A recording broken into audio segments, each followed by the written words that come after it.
చినుకు పడితే ట్రాఫిక్ జామ్లతోని ప్రభుత్వ కార్యాలయాలకు వెళ్తే ఒక నరక కూపానికి వెళ్ళినట్టుగా వాటిని అట్లనే వదిలేద్దామా? లేదు అంటే ప్రపంచానికే ఆదర్శంగా నిలబడిన హైదరాబాదు నగరాన్ని ఒక విశ్వ నగరంగా తీర్చిదిద్దుకుందామా? మీరు ఆలోచన చేయండి. ఈరోజు మూసి ప్రక్షాళన కొంతమందికి ఇష్టం లేదు. భారత్ ఫ్యూచర్ సిటీ నిర్మాణము ఇంకొక కొంతమందికి పసందు కావట్లేదు. ఆనాడు కూడా హైటెక్ సిటీ కట్టినప్పుడు అవహేళన చేసింది. అంతర్జాతీయ ఎయిర్పోర్ట్ ఎక్కడో దూరంగా ఉంది, ఔటర్ రింగ్ రోడ్డులో ఎవరు ప్రయాణం చేస్తారు, కార్లు ఉన్న వాళ్ళ కోసమేనా ఈ అభివృద్ధి అని ఆనాడు మాట్లాడింది. ఆనాడు పి జనార్దన్ రెడ్డి గారు కుండల ప్రదర్శన చేసేటోడు ఎండాకాలం వచ్చిందంటే సచివాలయం ముందు. చంద్రబాబు నాయుడు గారు శాసనసభకి వెళ్ళాలన్నా, సచివాలయానికి వెళ్ళాలన్నా పి జనార్దన్ రెడ్డి గారు ప్రదర్శించే కుండల ప్రదర్శనని దాటుకొని ముందుకు వెళ్లాల్సిన పరిస్థితి ఆనాడు ఉండే. అక్కడి నుంచి ఆలోచన చేసి హైదరాబాదు నగర దాహార్తిని తీర్చడానికి నిజాం నిర్మించిన హిమాయత్ సాగర్, ఉస్మాన్ సాగర్ నీరు సరిపోవడం లేదు, మరి నగరానికి వస్తున్న లక్షలాది మంది యొక్క దాహార్తిని తీర్చాలంటే కృష్ణా జలాలను తరలించాలని ఆనాడు కృష్ణా నుంచి నాగార్జున సాగర్ నుంచి తాగునీటిని తరలించి హైదరాబాదు నగరానికి కృష్ణా జలాలను తరలించారు. ఆనాడు కృష్ణా జలాలు సరిపోవడం లేదని గోదావరి జలాలను గోదావరి నది నుంచి హైదరాబాదు నగరానికి తేవడం జరిగింది.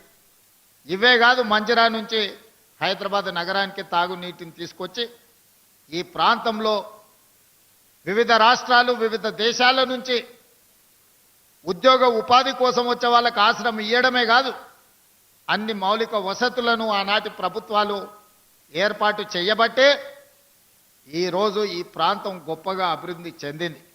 కానీ ఇది సరిపోదు. ఇది ప్రపంచం ఆశిస్తున్న స్థాయిలో ఇంకా మనం చేయాల్సింది చాలా ఉంది.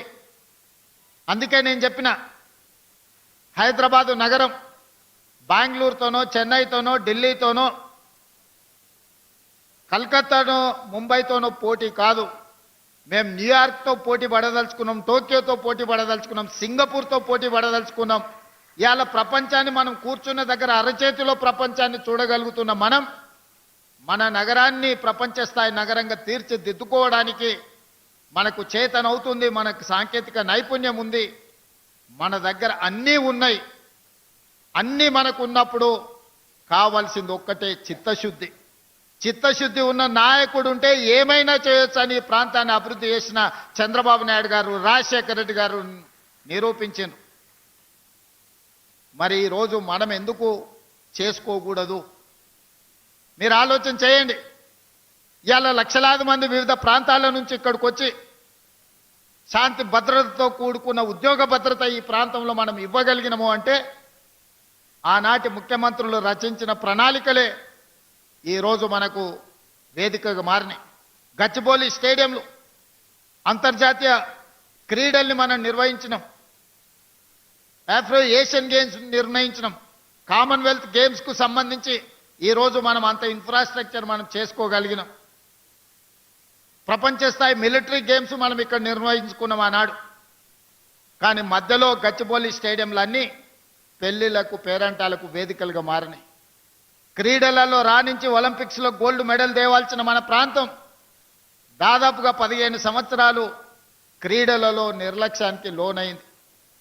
అందుకే ఈరోజు తెలంగాణ రాష్ట్రంలో ప్రజాపాలన ఏర్పాటు చేసిన తర్వాత ఒక పక్కన సంక్షేమ పథకాలను అమలు చేస్తూనే వాయు వేగంగా ఆగిపోయిన అభివృద్ధిని, సాంకేతిక నైపుణ్యాన్ని అందిపుచ్చుకొని మన నగరాన్ని అభివృద్ధి చేయాలని ఈరోజు నిర్ణయం తీసుకున్నాం.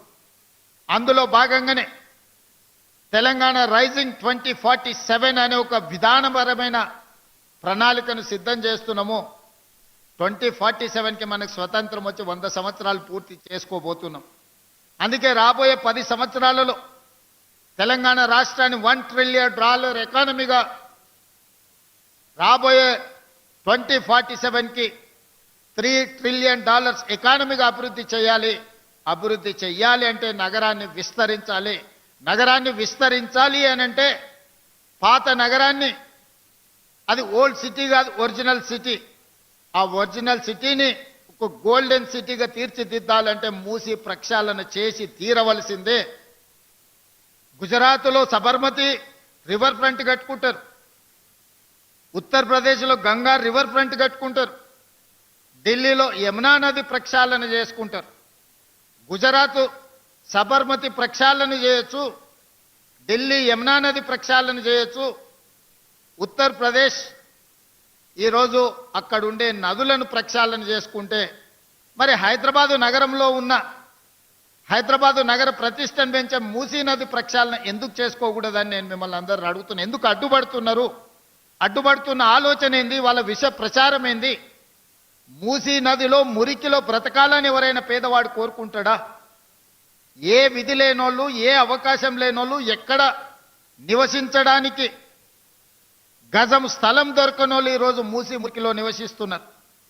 వాళ్ళందరికీ ఇండ్లు కట్టిద్దాం, వాళ్ళందరికీ వాళ్ళ పిల్లలకు మంచి చదువులు ఇద్దాం, వాళ్లకు మంచి అవకాశాలు కల్పిద్దాం. ఆనాడు రాజీవ్ స్వగృహ ద్వారా మధ్యతరగతి కుటుంబాలకు ఇంటి కళ, సొంత ఇంటి కళను ఆనాడు రాజీవ్ స్వగృహ ద్వారా పట్టణాలలో ఇచ్చినాం. మళ్ళీ మధ్యలో 15 సంవత్సరాలు ఆగిపోయింది. డబుల్ బెడ్రూమ్ అనే ఆశ చూసినాం, అది ఆకాశంలోనే కనిపించింది.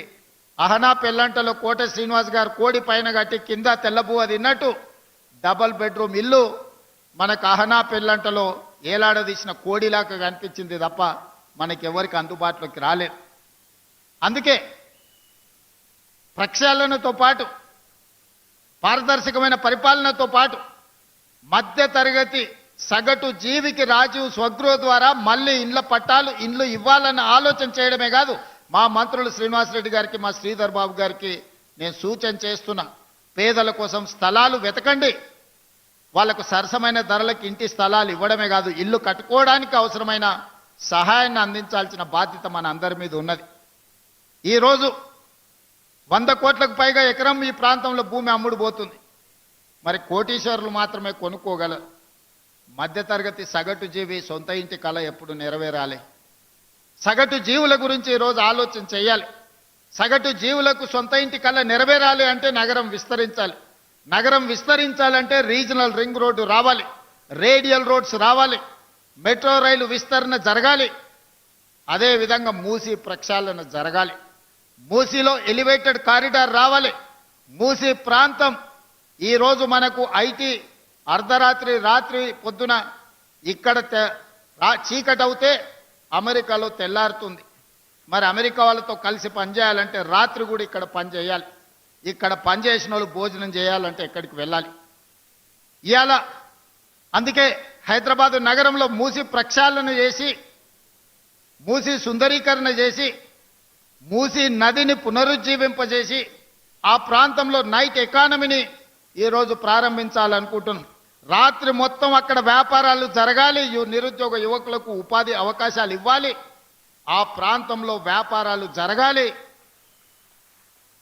ఉదయం 6 నుంచి సాయంత్రం 6 వరకు ఒక షిఫ్ట్లో మనం పనిచేస్తే సాయంత్రం 6 నుంచి తెల్లారి ఉదయం వరకు మూసీ నది పరివాహక ప్రాంతంలో పట్టపగలు మనం ఉద్యోగం చేసుకోవడానికి, పట్టపగలు మనం వ్యాపారం చేసుకోవడానికి ఎన్ని వసతులు ఉంటాయో ఒక నైట్ ఎకానమీని మూసీ పరివాహక ప్రాంతంలో ఈరోజు మనం ప్రారంభించాలనుకుంటున్నాం. అది చెయ్యాలంటే అక్కడ ఎలివేటెడ్ కారిడార్ రావాలి, అక్కడికి మెట్రో రైలు రావాలి, అక్కడ మూసీలో ఉన్న మురికిని తొలగించాలి. ఈరోజు మూసీలో మురికి తొలగించాలి అంటే వానలు వచ్చినప్పుడు వరదలు రావడము,